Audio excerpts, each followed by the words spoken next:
നമ്മൾ 3 components create ചെയ്തിട്ടുണ്ട്, 3 view create ചെയ്തിട്ടുണ്ട്. ഇപ്പോൾ ഇതിനകത്ത് നമ്മൾ വേറെ ചൈൽഡ് കമ്പോണൻറ്റ്സ് ഒന്നും പാസ് ചെയ്യാത്തതുകൊണ്ടാണ് ഇത് സെൽഫായിട്ട് ക്ലോസ് ആയേക്കുന്നത്. അല്ലെങ്കിൽ നമുക്കൊരു ഓപ്പണിംഗ് ടാഗും കാണും. അതായത് ഈ പേരൻറ്റ് വ്യൂ കണ്ടോ, അതായത് ഇതൊരു ഓപ്പണിംഗ് ടാഗും ഉണ്ട്, ഇതൊരു ക്ലോസിംഗ് ടാഗാണ്. ഇതിനകത്താണ് ഈ കമ്പോണൻറ്റ്സ് വന്നേക്കുന്നത്. പക്ഷേ ഈ വ്യൂവിനുള്ളിൽ വേറെ കമ്പോണൻറ്റ്സ് ഇല്ലാത്തത് കൊണ്ടാണ് അത് സെൽഫായിട്ട് ക്ലോസ് ആയേക്കുന്നത്. നമ്മൾ അടുത്തത് നോക്കുന്നത് എന്താണെന്ന് വെച്ചാൽ, ഇപ്പോൾ ഇതിൽ കണ്ടില്ലേ, നമ്മൾ ഈ സ്റ്റൈൽ എന്ന് പറയുന്ന പ്രോപ്പ് പാസ് ചെയ്തിട്ടുണ്ട്. അതിൽ ഈ വിഡ്ത്തും ഹൈറ്റും എന്ന് പറയുന്ന സ്റ്റൈല് കോമൺ ആണ് ഈ 3 വ്യൂവിനും. അതിൽ ഈ ബാക്ക്ഗ്രൗണ്ട് കളർ മാത്രമേ ചേഞ്ച് ആവുന്നുള്ളൂ. അപ്പം നമുക്കതിന് ഈ കോമൺ ആയിട്ടുള്ള സ്റ്റൈൽസ് ഒക്കെ എഴുതാൻ വേണ്ടിയാണ് നമ്മൾ സ്റ്റൈൽ ഷീറ്റ് എന്ന് പറയുന്ന കമ്പോണൻറ്റ് യൂസ് ചെയ്യുന്നത്. അത് നമ്മൾ റിയാക്ട് നേറ്റീവിൽ നിന്ന് ഇമ്പോർട്ട് ചെയ്യണം സ്റ്റൈൽ ഷീറ്റ്. അതിനുശേഷം സ്റ്റൈൽ ഷീറ്റിനെ നമ്മൾ ഒരു വേരിയബിളിനകത്തേക്ക് അസൈൻ ചെയ്യുകയാണ്. അതായത് const styles equal to style ഷീറ്റിന് ഉള്ളിൽ നിന്ന് ക്രിയേറ്റ് എന്ന് പറയുന്ന ഒരു ഫംഗ്ഷൻ നമ്മൾ കോൾ ചെയ്യണം. Style sheet dot create function call ചെയ്യുന്നു. അതിനുള്ളിൽ ആർഗ്യുമെൻ്റായിട്ട് നമ്മൾ ഒരു ഒബ്ജക്റ്റാണ് പാസ് ചെയ്യുന്നത്. ആ ഒബ്ജക്റ്റിനകത്ത് നമ്മൾ സ്റ്റൈലിൻ്റെ പേര് കൊടുക്കുക. നമുക്കിപ്പം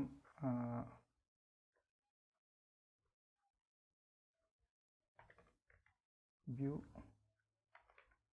1 എന്ന് കൊടുക്കുന്നു. അല്ല വേണ്ട, കണ്ടെയ്നർ എന്ന് കൊടുക്കുക. കണ്ടെയ്നർ എന്ന് പറഞ്ഞ് കൊടുക്കുന്നു. അതിൽ ഒരു ഒബ്ജക്റ്റ് ഓപ്പൺ ചെയ്യുന്നു. എന്നിട്ട് വിഡ്ത്ത് 100 കൊടുത്തു, ഹൈറ്റ് 100 കൊടുത്തു. നമ്മളൊരു ബാക്ക്ഗ്രൗണ്ട് കളറ് ഗ്രീൻ കൊടുത്തു. ഓക്കെ, അതായത് നമ്മൾ സ്റ്റൈൽ ഷീറ്റിനെ റിയാക്ട് നേറ്റീവിന് ഇമ്പോർട്ട് ചെയ്തു. അതിനുശേഷം നമ്മൾ സ്റ്റൈൽ എന്ന് പറയുന്ന ഒരു വേരിയബിൾ ഡിക്ലെയർ ചെയ്തു. അതിനകത്തേക്ക് സ്റ്റൈൽ ഷീറ്റ് ഡോട്ട് ക്രിയേറ്റ് എന്ന് പറയുന്ന ഒരു ഫംഗ്ഷൻ വിളിച്ചു. ആ ഫംഗ്ഷൻ കോളിനുള്ളിലേക്ക് നമ്മളൊരു പാരാമീറ്റർ ആയിട്ട് പാസ് ചെയ്യുന്നത് ഒരു ഒബ്ജക്റ്റ് ആണ്. ആ ഒബ്ജക്റ്റിൻ്റെ ഫസ്റ്റ് കീ ആണ് കണ്ടെയ്നർ എന്ന് പറഞ്ഞ് നമ്മളൊരു ജസ്റ്റ് ഒരു നെയിം കൊടുത്തു. എന്നിട്ട് അതിലേക്ക് നമുക്ക് വേണ്ട ആട്രിബ്യൂട്ട്സ് എല്ലാം ആഡ് ചെയ്തു. ഇനി നമുക്കത് ഇവിടെ കൊടുക്കാം. ഇവിടെ കൊടുക്കുമ്പോൾ എന്തുവാ, സ്റ്റൈൽസ്, അതായത് ഈ സ്റ്റൈൽ എന്ന് പറയുന്ന ഒബ്ജക്റ്റ് സ്റ്റൈൽസ് ഡോട്ട് കണ്ടെയ്നർ എന്ന് വെച്ചാൽ സ്റ്റൈൽ എന്ന് പറഞ്ഞ ഒബ്ജക്റ്റിനകത്തെ കണ്ടെയ്നർ, അതിനുള്ളിലെ വാല്യൂസ് ആയിരിക്കണം നമ്മളിങ്ങോട്ട് പാസ് ചെയ്യേണ്ടത്. ഇപ്പോൾ സേവ് ചെയ്താൽ ചേഞ്ചസ് ഒന്നുമില്ല. കാരണം എന്തുവാ, നമ്മളെ ഈ ഗ്രീൻ കളർ തന്നെയാണ് ഇതിന് ബാക്ക്ഗ്രൗണ്ട് ആയിട്ട് കൊടുത്തേക്കുന്നത്. ഈ ഗ്രീൻ കളർ മാറ്റിയിട്ട് നമ്മൾ യെല്ലോ പാസ് ചെയ്തു. ഇപ്പോൾ കണ്ടില്ലേ, അതിൻ്റെ കളറും മാറിയിട്ടുണ്ട്. അപ്പോൾ ഇനി ഈ സ്റ്റൈൽസ് ഡോട്ട് കണ്ടെയ്നർ തന്നെ നമുക്ക് എല്ലാ വ്യൂവിനും കൊടുത്തു നോക്കാം. സ്റ്റൈൽസ് ഡോട്ട് കണ്ടെയ്നർ, അപ്പോൾ അതിൻ്റെ ബാക്ക്ഗ്രൗണ്ട് കളറും യെല്ലോ ആയി. അടുത്ത വ്യൂവിന് കൊടുക്കാം.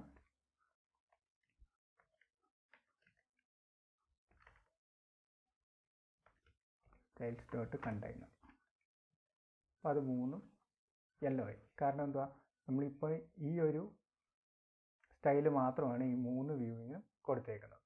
അതിൻ്റെ ബാക്ക്ഗ്രൗണ്ട് കളറാണ് ഈ യെല്ലോ എന്ന് പറഞ്ഞു വന്നേക്കുന്നത്.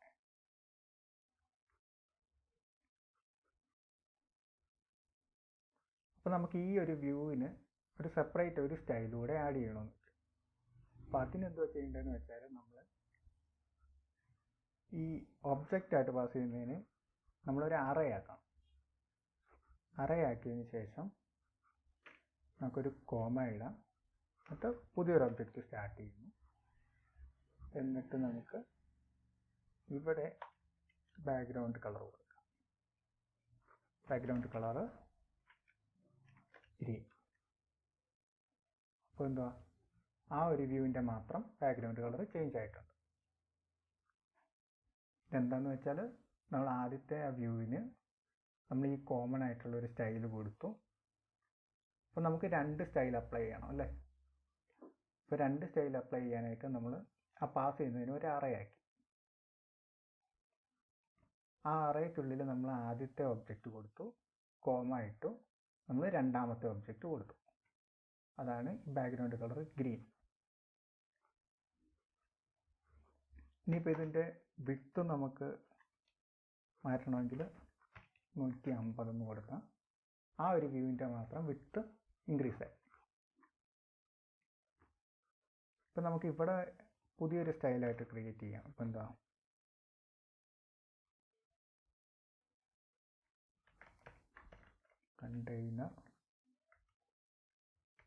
കണ്ടെയ്നർ 1 എന്ന് പറയുന്ന ഒരു സ്റ്റൈൽ നമ്മൾ ക്രിയേറ്റ് ചെയ്തിട്ട് അതിൽ ബാക്ക്ഗ്രൗണ്ട് കളർ ഗ്രീനാക്കി, കോമ ഇട്ടു, രണ്ടാമത്തേത് വിഡ്ത്ത് 150 കൊടുത്തു, സേവ് ചെയ്തു. എന്നിട്ട് എന്തുവാ, ഈ ഒബ്ജക്റ്റിന് പകരം നമ്മളിവിടെ സ്റ്റൈൽസ് ഡോട്ട് കണ്ടെയ്നർ 1 ചേഞ്ച് ഒന്നുമില്ല, കാരണം ഈ സെയിം സ്റ്റൈൽ തന്നെയാണ് ഇതിന് അപ്ലൈ ആയിരിക്കുന്നത്. അത് പഴയ പോലെ എടുക്കാം, റിമൂവ് ചെയ്യാം.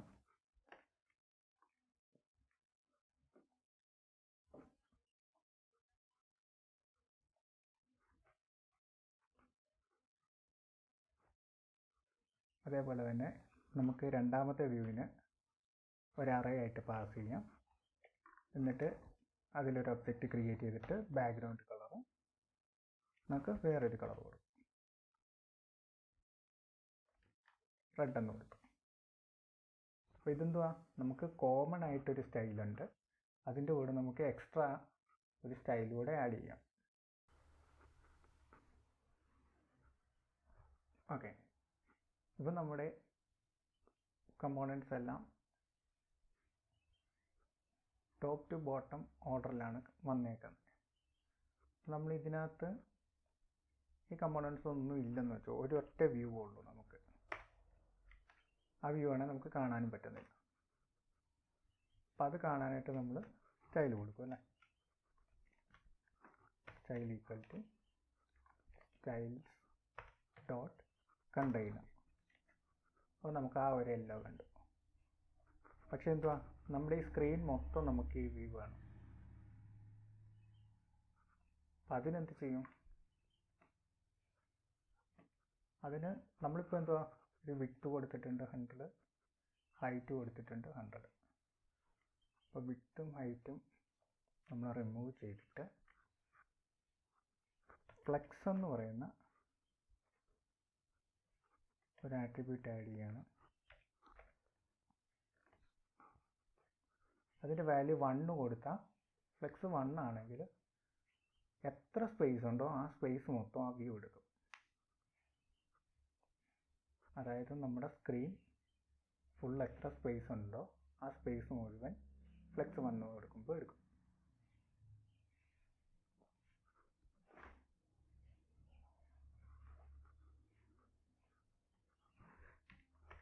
ഫ്ലെക്സ് 0 ആണ് കൊടുക്കുന്നതെങ്കിലോ സ്പേസ് ഒന്നും എടുക്കത്തില്ല. 0.5 കൊടുത്താലോ പകുതി എടുക്കും. അതായത് ഫ്ലെക്സിൻ്റെ വാല്യൂ 0 to 1 വരെയാണുള്ളത്. 0.75 എന്ന് കൊടുത്താൽ കണ്ടില്ലേ, ആ ഒരു എത്ര സ്പേസ് ഉണ്ടോ ആ സ്പേസിൻ്റെ 75% ആ വ്യൂ എടുക്കും. 100 ആണെങ്കിൽ 100% വേണമെങ്കിൽ നമ്മൾ 1 കൊടുക്കും. 25% വേണമെങ്കിൽ 0.25 കൊടുക്കും. കോൺസ്റ്റൻറ്റ്. അപ്പോൾ നമ്മൾ ഫ്ലെക്സ് 1 കൊടുത്തു. ഫ്ലെക്സ് 1 കൊടുത്തപ്പോൾ നമ്മുടെ കണ്ടെയ്നർ ഫുള്ളായി. ഈ ഫ്ലെക്സ് 1 എന്തിനാണ് ഇപ്പോൾ കൊടുക്കുന്നതെന്ന് വെച്ചാൽ നമ്മളിപ്പോൾ ഒരു സ്ക്രീനായിരിക്കും ക്രിയേറ്റ് ചെയ്യുക. അപ്പോൾ സ്ക്രീൻ, അതായത് ഈ പേരൻ്റ് വ്യൂ, ഏറ്റവും പുറത്തുള്ളൊരു വ്യൂ ഉണ്ടല്ലോ, ആ വ്യൂ എപ്പോഴും സ്ക്രീൻ ഫുള്ളായിരിക്കണം.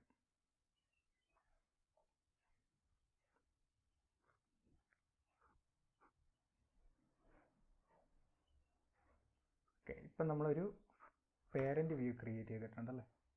ഇനി അടുത്ത് ഇതിനകത്ത് നമുക്ക് വേറൊരു വ്യൂ ആഡ് ചെയ്യും. ഒരു വ്യൂ ആഡ് ചെയ്തിട്ടുണ്ട്. സ്റ്റൈൽ കൊടുക്കാം. Style equal to styles dot container 1.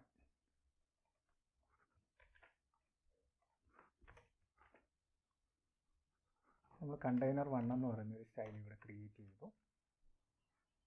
അപ്പോൾ നമ്മളിതിൽ വാല്യൂസ് ഒന്നും ആഡ് ചെയ്തിട്ടില്ല, അതുകൊണ്ടാണ് ഈ കണ്ടെയ്നർ 1നെ കാണാത്തത്. അപ്പോൾ എന്തോ ബാക്ക്ഗ്രൗണ്ട് കളർ റെഡ് കൊടുത്തു. കാണാൻ പറ്റുമോ? ഇല്ല, കാരണം നമ്മളതിന് വിഡ്ത്തോ ഹൈറ്റോ ഫ്ലെക്സോ കൊടുത്തിട്ടില്ല. അപ്പം അതിന് നമുക്ക് ഫ്ലെക്സ് 1 കൊടുത്ത് നോക്കിയാലോ. കണ്ടോ, ആ ഫുൾ എത്ര സ്പേസ് ഉണ്ടോ ആ സ്പേസ് മുഴുവൻ അത് യൂട്ടിലൈസ് ചെയ്തു. എന്ന് വെച്ചാൽ നമ്മൾ ആദ്യത്തെ വ്യൂവിന് ഫ്ലെക്സ് 1 ആണ് കൊടുത്തേക്കുന്നത്, അപ്പോൾ ഈ എൻ്റയർ ഏരിയ മൊത്തം എടുത്തു. രണ്ടാമത്തെ വ്യൂവിനും ഫ്ലെക്സ് 1 ആണ് കൊടുത്തേക്കുന്നത്, അപ്പോൾ അതിനകത്ത് എത്ര ഏരിയ ഉണ്ടോ അത് മുഴുവൻ എടുത്തു. അപ്പോൾ ഇതൊരു 50% ഉള്ളെങ്കിൽ എന്തുവാ, നമ്മൾ ഫ്ലെക്സ് 0.5 കൊടുത്തു, പകുതി. അപ്പോൾ എന്തുവാ, ഈ യെല്ലോ ആയിട്ടുള്ള വ്യൂവിൻ്റെ, അതായത് ഈ പേരൻ്റ് വ്യൂവിൻ്റെ പകുതിയായിരിക്കും ഈ രണ്ടാമത്തെ വ്യൂ വന്നേക്കുന്നത്, ഈ റെഡ് കളറുള്ള വ്യൂ.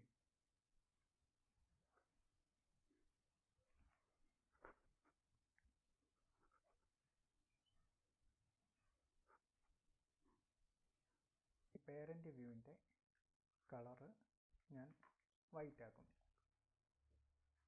അതിനുശേഷം ഈ റെഡ് വ്യൂവിന് ഞാനൊരു വിഡ്ത്ത് കൊടുക്കുകയാണ് 100, ഹൈറ്റ് കൊടുക്കുന്നു 100. ഇനി നമുക്ക് ഈ ഒരു വ്യൂവിനെ കുറച്ച് റൈറ്റ് സൈഡിലേക്ക് മൂവ് ചെയ്ത് വെക്കണം. അപ്പം അതിന് യൂസ് ചെയ്യുന്നതാണ് മാർജിൻ ലെഫ്റ്റ്. അതായത് ലെഫ്റ്റ് സൈഡിൽ നിന്ന് നമുക്കൊരു കുറച്ച് മാർജിൻ കൊടുക്കാം. ഇപ്പം ഞാനൊരു 15 കൊടുക്കുകയാണ്, എന്നിട്ട് സേവ് ചെയ്യും. അപ്പോൾ എന്തുവാ, നമ്മുടെ ലെഫ്റ്റ് സൈഡിൽ നിന്ന് ആ ഒരു കണ്ടെയ്നർ, ഏത് കണ്ടെയ്നറിനാണോ ആ സ്റ്റൈൽ അപ്ലൈ ചെയ്തേക്കുന്നത് ആ കണ്ടെയ്നർ 15 പിക്സൽ മാർജിൻ കിട്ടും അതിന്. ഇപ്പോൾ ടോപ്പിൽ നിന്നാണ് വരേണ്ടതെങ്കിലോ, ടോപ്പിലാണ് ഒരു മാർജിൻ കൊടുക്കേണ്ടതെങ്കിൽ നമ്മൾ എന്തുവാ, മാർജിൻ ടോപ്പ് ആ ഒരു 15 കൊടുക്കും. അപ്പോൾ അത് ടോപ്പിൽ നിന്നും വന്നു.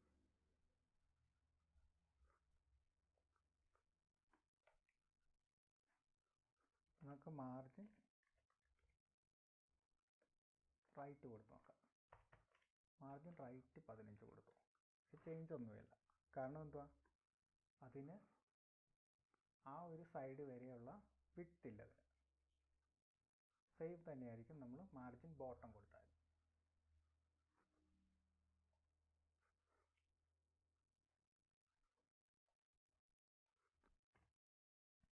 ഇപ്പം നമുക്ക് ലെഫ്റ്റ് സൈഡിൽ നിന്നും ടോപ്പിൽ നിന്നും ബോട്ടത്തിൽ നിന്നും റൈറ്റിൽ നിന്നും നമുക്ക് 15 പിക്സൽ മാർജിൻ വേണമെങ്കിൽ നമ്മൾ മാർജിന് മാത്രം കൊടുത്താൽ മതി. സൈഡ് നമ്മൾ സ്പെസിഫൈ ആയിട്ട് പറഞ്ഞു കൊടുക്കേണ്ട. മാർജിൻ മാത്രം കൊടുത്താലും കണ്ടില്ല, ചേഞ്ചസ് ഒന്നും വന്നിട്ടില്ല. ഇപ്പം നമ്മൾ ഈ ഹൈറ്റും വിട്ടും ഒന്ന് കമൻറ്റ് ചെയ്ത് നോക്കാം. നമ്മളിവിടെ ഫ്ലെക്സ് കൊടുത്ത് നോക്കാം.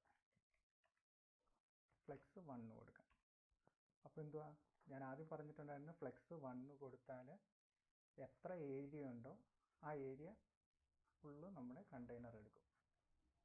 നമ്മൾ സേവ് ചെയ്തു. സേവ് ചെയ്തപ്പോൾ എന്തുവാ, ഈ ഒരു മാർജിൻ വരും. ഈ ഒരു മാർജിൻ കഴിഞ്ഞിട്ടുള്ള ഏരിയ മാത്രമേ നമ്മുടെ കമ്പോണൻ്റ് എടുക്കത്തുള്ളൂ. ഇതൊരു 25 കൊടുത്താൽ കണ്ടോ 25 പിക്സൽ മാർജിൻ വരും. അതാണ് മാർജിൻ. മാർജിൻ എന്ന് വെച്ചാൽ നമ്മൾ ഈ രണ്ടാമത്തെ ഈ റെഡ് കളറുള്ള വ്യൂവിനാണ് മാർജിൻ കൊടുത്തേക്കുന്നത്. അപ്പം അതിൻ്റെ ബോർഡർ തൊട്ട് പുറത്തേക്കുള്ള ഒരു ഡിസ്റ്റൻസാണ് മാർജിൻ എന്ന് പറയുന്നത്. അതായത് നമ്മുടെ കണ്ടെയ്നറിൻ്റെ പുറത്തേക്കുള്ള ഡിസ്റ്റൻസ്. സെയിം നമുക്ക് നമ്മുടെ കണ്ടെയ്നറിനുള്ളിലേക്കൊരു സ്പേസ് വേണമെങ്കിലോ, അതായത് ഉള്ളിൽ കിടക്കുന്ന കമ്പോണൻസിനൊക്കെ ഒരു സ്പേസ് വേണമെങ്കിൽ നമ്മളതിന് പാഡിങ് എന്ന് പറയും.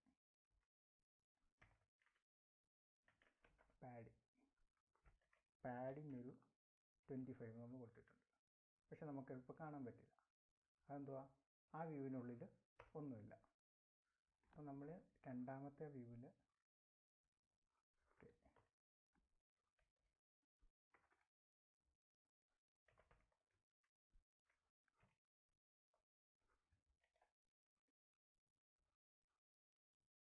ഇതാണ് വ്യൂ 1. നമ്മൾ രണ്ടാമത്തെ വ്യൂ ആണിത്. വ്യൂ 2 രണ്ടാമത്തെ വ്യൂ ആണ്.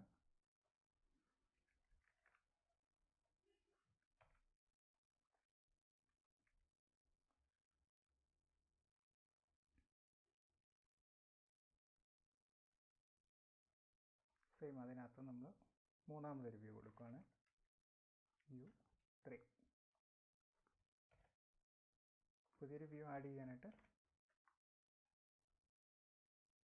വ്യൂ എന്ന് പറയുന്ന കമ്പോണൻ്റ് വിളിക്കുന്നു, ക്ലോസ് ചെയ്യുന്നു, അതിനൊരു സ്റ്റൈൽ കൊടുക്കുന്നു.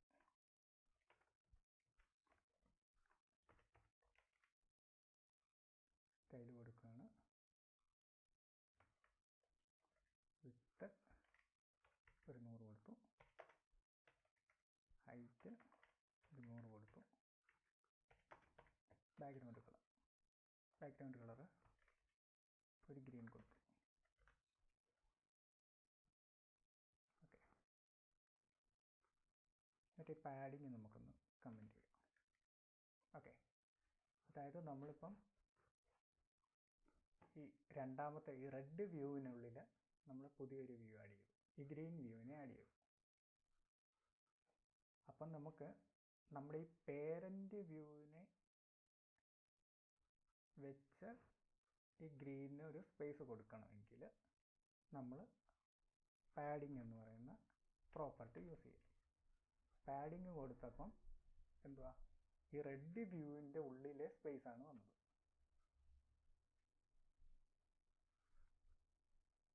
മനസ്സിലായെന്ന് വിശ്വസിക്കുന്നു. അതായത് പാഡിങ് കൊടുത്തേക്കുന്നത് നമുക്ക് നമ്മുടെ ഈ റെഡ് വ്യൂവിന് ഈ പാഡിങ് ഞാൻ കമൻറ്റ് ചെയ്തപ്പോൾ ഇത് പഴയ പൊസിഷനിൽ വന്നു. ഈ സെയിം സ്റ്റൈൽ തന്നെ നമുക്ക് ഈ ഗ്രീൻ, അതായത് ഈ വ്യൂവിന് നമുക്ക് മാർജിൻ കൊടുത്താൽ, മാർജിൻ 25 കൊടുത്താലും സെയിം. അപ്പോൾ എന്തുവാ, നമ്മൾ ഏത് കമ്പോണൻറ്റിനെ സ്റ്റൈൽ കൊടുക്കുന്നോ അതിനെ ഡിപ്പെൻഡ് ചെയ്തിരിക്കും നമ്മുടെ യൂസർ ഇൻ്റർഫേസ്.